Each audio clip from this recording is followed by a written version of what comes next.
Como les dijimos, seguimos nuestra conversación con el tocayo Ramón Tejada Holguín. Algunos temas importantes, Ramón.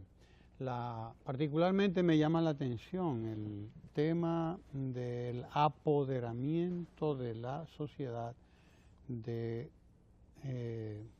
una agenda, la agenda de la transparencia, la agenda de la lucha contra la opacidad en el manejo de los fondos públicos.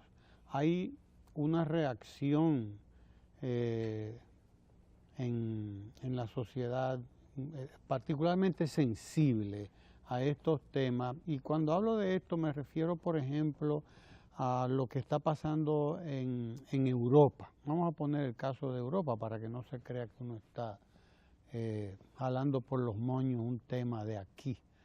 Acaba de suicidarse un senador en Francia, si mal no recuerdo, sí. Que, bueno, estaba llamado a ser investigado por determinados desempeños o malos desempeños en su función, ¿no? En términos que tienen que ver, que comprometen su ética, su moral. Este señor se ha suicidado. Y lo que pasa en España hace olas. Lo que pasa en España hace olas. Es una situación en la que funcionarios públicos que hacen uso o que son financiados por ejemplo, la banca privada, el financiamiento de los partidos, financiamiento de los partidos, las personas que cobran por... Exacto, el manejo de las tarjetas. Nosotros llamaríamos aquí antes, llamábamos los profesionales del partido. Exacto. Que eran miembros del partido que hacían una función y se le pagaba a través del partido. Es decir, un dinero que inclusive evadían impuestos. De hecho, el fenómeno, tradicionalmente se ha dicho que el tema corrupción no es un tema que mueva a las grandes masas y que mueva a la gente. Sí.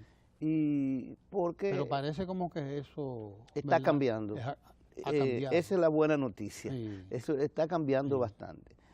Tú ponías el ejemplo de España y uno de los secretos, vamos a decirlo así, del espectacular crecimiento de Podemos, que es una formación reciente, tanto progresista, izquierdosa, ha sido precisamente la crítica a lo que ellos llaman la casta política, que son los políticos tradicionales asociados a los aspectos de corrupción, a los aspectos de la opacidad, de no responder con políticas públicas a la gente, sino más bien a sus intereses personales. Es uno de los ejes importantes de Podemos, que le ha dado precisamente, primero fue espectacular cuando ganaron en las elecciones para elegir, para elegir los diputados, 5 escaños de la nada. El Parlamento Europeo de la nada. De la nada, porque tú dices 5 escaños, bueno, 5 diputados, no, pero 5 de la nada. Y ahora de 0 acaban a 5. de obtener 15. Y ahora acaban de obtener 5 y se perfilan como la principal fuerza política de España según las encuestas.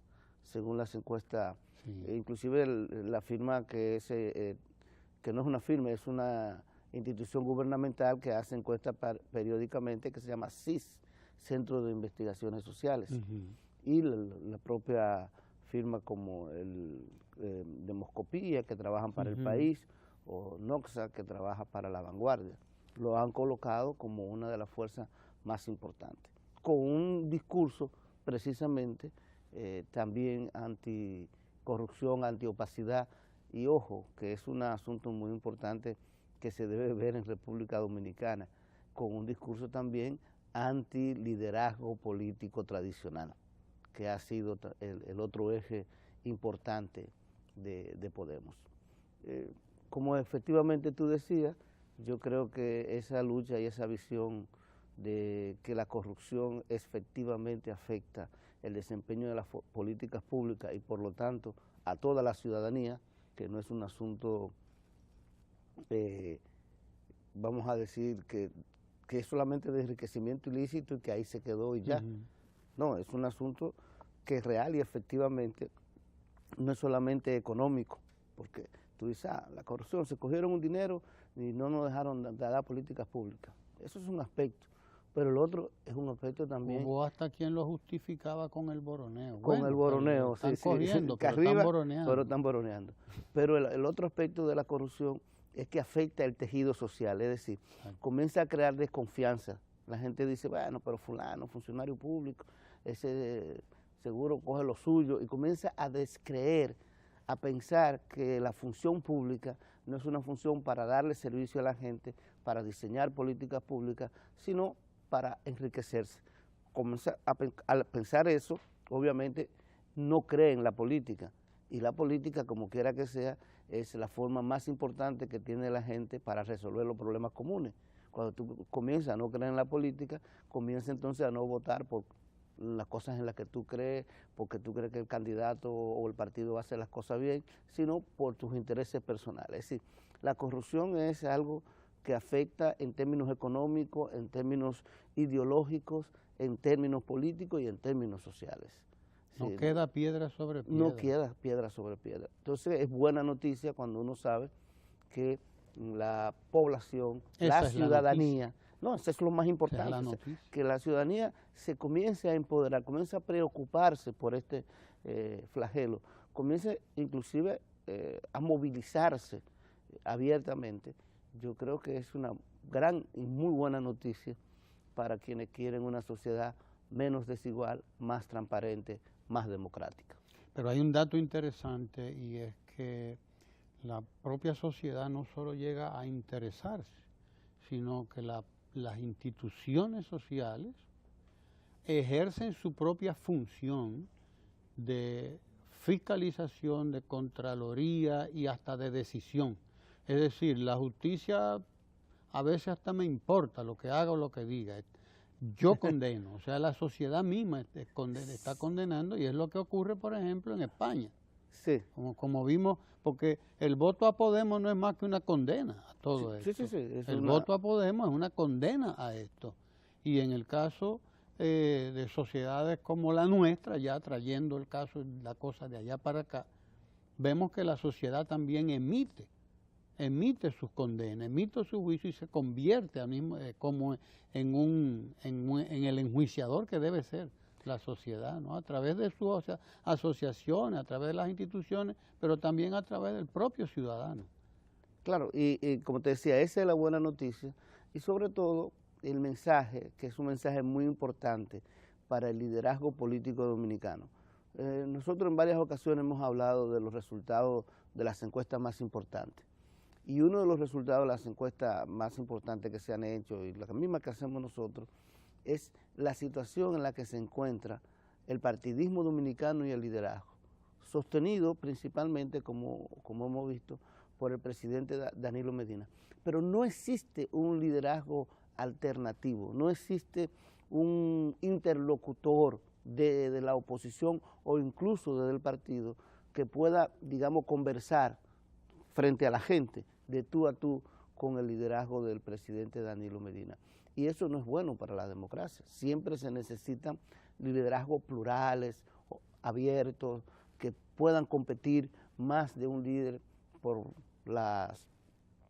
ya sea los cargos públicos o por la dirección de un partido político.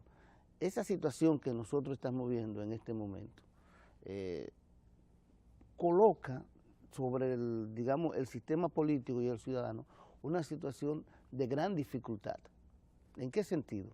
Como yo decía ahorita, la democracia es algo plural, es un juego de debate, de ideas, de ofertas. Yo oferto esto, aquel oferta aquel oferta lo otro, etcétera. La población comienza a descreer en su liderazgo. ¿Sabe qué significa eso? Que se puede convertir precisamente en un elemento de ingobernabilidad, de no aceptación de la legitimidad de quienes nos pueden gobernar. Y sobre todo cuando tú estás en un estado como el de República Dominicana, donde está la separación de poderes. Tú tienes poder ejecutivo, poder legislativo y poder judicial. Imagínate entonces que además de ese cuestionamiento al liderazgo que está creciendo desde la ciudadanía, crece el cuestionamiento a uno de esos poderes. Por ejemplo, el Poder Judicial. El caso nuestro ahora. Sí, o sea, cuando crece esos cuestionamientos, tú dices, bueno, pero espérate, cómo nosotros vamos a poder tener un nivel de estabilidad, de estímulo para que la gente cumpla con sus funciones, no solamente el funcionario, me estoy refiriendo en términos económicos, con la clase media, etcétera, cumpla con sus funciones de manera transparente. Si no se le presta atención a este fenómeno, estamos ante posibles situaciones que afecten la marcha normal de la sociedad dominicana, a través de marchas, de manifestaciones, del desencanto, de la no participación en las acciones o la participación violenta sin ningún tipo de norte. Es decir, estamos realmente en un momento importante, en el sentido chino, no me crean cuando yo digo importante es en el sentido de la crisis que, como la ven los chinos, que es un momento como una oportunidad para crecer, para cambiar, para mejorar. No estoy diciendo que es un momento importante porque hay caos o posibilidad de ingobernabilidad, sino porque es precisamente un momento de posible cambio. Mientras más consciente es la sociedad, una sociedad, en este caso la dominicana, mejores posibilidades tú tienes de que se trabaje por el bien común. Mientras más defiendan su derecho, mayor es la probabilidad de que cada quien cumpla con su función de manera transparente. Me parece que hay un detalle, un elemento importante que diferencia a la coyuntura, a la situación dominicana de, por ejemplo, la española o la de otros lugares de Europa incluso, que es que aquí ha habido un fortalecimiento del liderazgo del presidente en este caso. Sí, sí. Aquí hay un liderazgo. Que allí ocurre todo lo contrario. Bueno, Mariano Rajoy ha tenido ahora mismo que decir, no señora, hay que revisar esta cosa otra vez. Es un elemento distintivo, qué bueno que lo señala, pero no solo de España, es decir, prácticamente de Europa, porque tú tienes Hollande, tú no puedes... el francés, tú no puedes imaginarte los niveles de impopularidad, no popularidad, de impopularidad que tiene. En España, con una gravedad también, al mismo tiempo que estamos hablando del crecimiento de Podemos, Podemos ha roto el bipartidismo, PP, PSOE, o sea, el Partido Popular y Partido Socialista Obrero Español, pero lo ha roto de una manera en que lo que hay es una dispersión, tampoco hay un liderazgo claro. Exacto. Es decir, cuando yo te digo Podemos ha tenido en las últimas encuestas el primer lugar y considerado el partido más importante, estamos hablando de que tiene 25, 26, 27, 29%. Sí, ya tú te imaginas la dispersión que hay ahí cuando el principal partido tiene menos de un tercio. República Dominicana en ese sentido es bastante diferente y quizás sería, bueno, no es que sin quizás, fíjate cómo tú tienes el PLD que en las encuestas tiene 50, 55, hasta 60% en algunas encuestas, frente a otros partidos que tienen 20%. Pero cuando lo mide por liderazgo, ahí es donde viene el desequilibrio. Hay un líder como el presidente Medina que tiene 70, hay una encuesta reciente ahí que dice que tiene 70% de aceptación, aunque en otras dicen que tiene 85, 75, ha oscilado entre 70, 85, ha llegado a 90 en algunos momentos. Y sin embargo, cuando tú preguntas sobre los otros liderazgos, por ejemplo, nosotros hacemos una pregunta que es en una escala del 0 al 10, ¿cómo usted evalúa el comportamiento político en términos de la confianza y su efectividad en la acción política de determinado liderazgo? Y el presidente logra tener 8 y ha logrado tener 8,5 de 10. De 10, sí. De 0 a 10, o sea que tú puedes ponerle un 0 y ya tú sabes lo que significa. Sí. Y lo siguiente que hay, se quedan entre 5, 5,5, como algunos eventualmente pueden llegar a 6. Esa es una disparidad que no se había visto tampoco en ningún lugar. Entonces, como te digo, es una anomalía que... Es decir, allí hay una desconfianza tremenda en los gobiernos. Aquí hay todo lo contrario. Hay una confianza creciente en el gobierno. O sea, es una situación realmente contrastante. Exacto. Y es precisamente lo que ha impedido que, por ejemplo, tú tienes casos como en España, en la Puerta del Sol, las manifestaciones que han hecho. Bueno, las manifestaciones han sido tan grandes, sin contar Barcelona, todo eso, que hasta pasaron, una cosa antidemocrática totalmente del parte del PP, pasaron una ley anti-manifestaciones. Anti-manifestaciones. Mira cómo quieren solucionar, no, inconcebible, cómo tú quieres resolver un problema de confianza. Hay una frase que se hizo en una época muy famosa en América Latina, bueno, entre la gente que trabajábamos los temas de la democracia, que era, los problemas de la democracia se resuelven con más democracia. Más democracia. Claro, pero no con menos. No con menos democracia, efectivamente. Tú fuiste parte de una comisión de ética en uno de los gobiernos del PLD.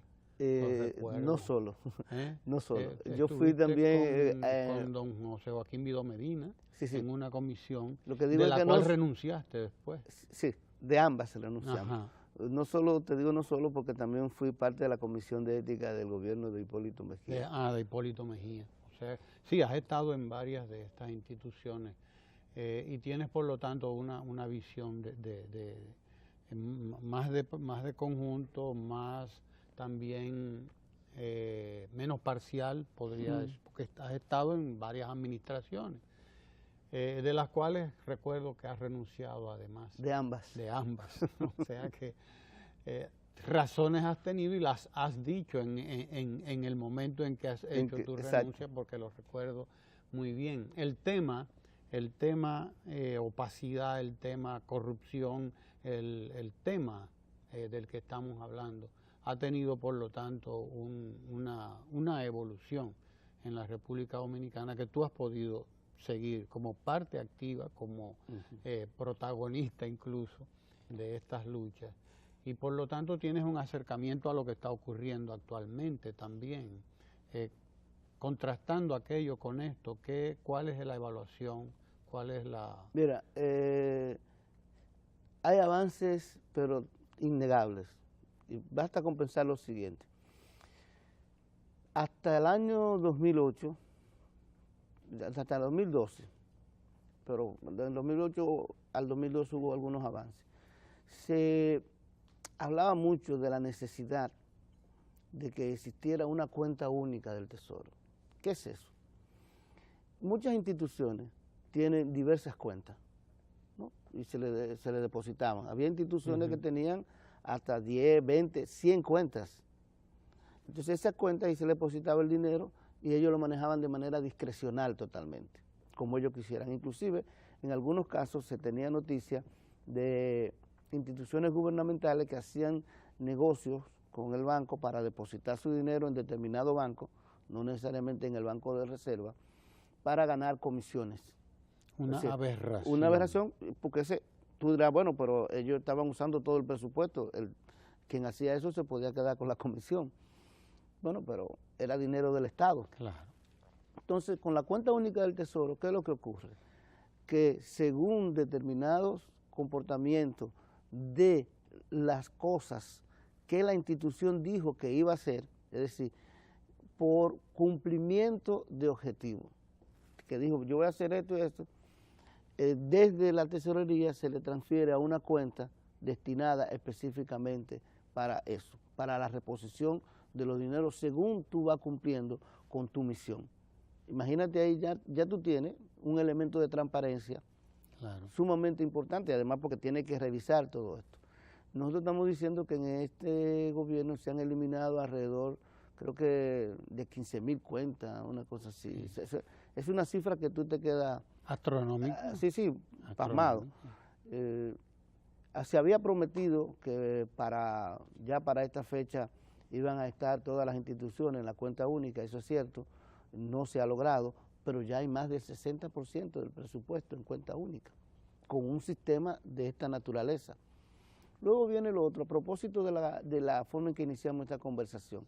Uno de los elementos muy importantes que hay que tomar en cuenta para el problema de que haya cada vez menos opacidad y que haya menos corrupción es que la ciudadanía tenga la oportunidad de ver los procesos por sí misma, de ver cómo se manejan las cosas. ¿Tú sabes cuántas instituciones tienen veeduría ciudadana? Es decir, personas que tienen la posibilidad de observar todo un proceso de compra. Pero estamos hablando de instituciones en donde en el pasado había mucha opacidad. Estamos diciendo que la Policía Nacional, que maneja mucho dinero, tiene una veeduría ciudadana, que no es más que un grupo de ciudadanos que no cobran por esto, que no son del gobierno. Muchos de ellos inclusive se le ha criticado al gobierno porque hay personas que han tenido posiciones destacadas de oposición al PLD, pero yo creo que eso es lo positivo. Claro, eso es lo Ahí positivo. es donde tú demuestras que hay mayor transparencia. Pero imagínate, la Policía Nacional, las Fuerzas Armadas, el Ministerio de la Presidencia, el Ministerio de Educación, INAVIE, que es el Instituto Nacional de Bienestar Estudiantil, que es donde se compra todo lo que tiene que ver con el desayuno escolar, con el almuerzo escolar, con los uniformes, con los zapatos, sí, con todo con los pupitres, sí, todo sí, esto tiene veeduría ciudadana. Tú te imaginas el montón de dinero que ahí se maneja, obras públicas, se maneja, obras públicas, salud pública. Pero además de eso tú tienes lo siguiente, las aulas, para ponerte un ejemplo. ¿Qué fue lo primero que se hizo en el año 2012 con las aulas? Se hicieron por sorteo público. Cogió en una tómbola un grupo de ingenieros que primero tenían que calificar, demostrar que tenían capacidad para hacerlo, y se eligieron esos ingenieros. ¿Tú quieres más transparencia que eso? Con los peajes, que acuérdate que había una discusión con la forma en que se manejaba ese dinero, se hizo un fideicomiso. Los peajes los cobra directamente el Banco de Reserva a través de un fideicomiso, que es algo como una especie de institución dentro del banco especializada en cobrar los peajes, y ese dinero que cobra los peajes lo invierte en las carreteras de nuevo. Eso es un elemento de transparencia importante. Pero además de eso, mira, te he dicho la veeduría, te he dicho los sorteos, la ley de compras y contrataciones públicas, que dicho sea de paso, algunas instituciones no gubernamentales, pero descentralizadas, no han querido aceptar la directriz de la Dirección de Compras y Contrataciones Públicas. Pero la ley de contrataciones públicas y las compras, cómo se hacen desde ahí, cómo se respeta esto. El nivel de estímulo que han tenido instituciones que tú te imaginabas, mejor dicho, empresas, que nunca iban a poder ser proveedoras del Estado, como las microempresas, más de 40%. Se ha multiplicado como por 20 la cantidad de empresas que se han convertido en proveedoras del Estado en los últimos tiempos. O sea, es decir, que hemos crecido. Hemos crecido. Claridad, en transparencia. Y ojo, es interesante esto, porque señalaste mi participación como comisión de ética, en las comisiones de ética. Eran cosas que nosotros veníamos planteando desde la primera comisión de ética en que nosotros participamos. De hecho, a finales ya yo había renunciado a la comisión, pero cerca del 2010, 2011, se convocó a una iniciativa participativa anticorrupción, el IPAC, que lo hizo la Unión Europea, el Banco Mundial, todos los donantes de República Dominicana. Y muchas de las cosas que ahí discutimos y que se quería que se hiciera, ahora se están haciendo. O sea, se ha tomado lo que ha sido la demanda de un sector importante de la ciudadanía para llevar a cabo estas cosas. Claro, yo entiendo, y a veces digamos que es normal, hay mucha gente que quiere que se vaya mucho más rápido, pero lamentablemente, como dicen, no es lo mismo con guitarra que con violín. Uno creía que podía ir más rápido, pero la política, dirigir un país, dirigir un Estado, implica una serie de acuerdos, riesgos políticos y de ingobernabilidad, que no se puede cambiar las cosas de golpe y porrazo. Y la gente está equivocada con la visión que tiene de la corrupción. A veces ve la corrupción como que algo solamente gubernamental y del funcionario público.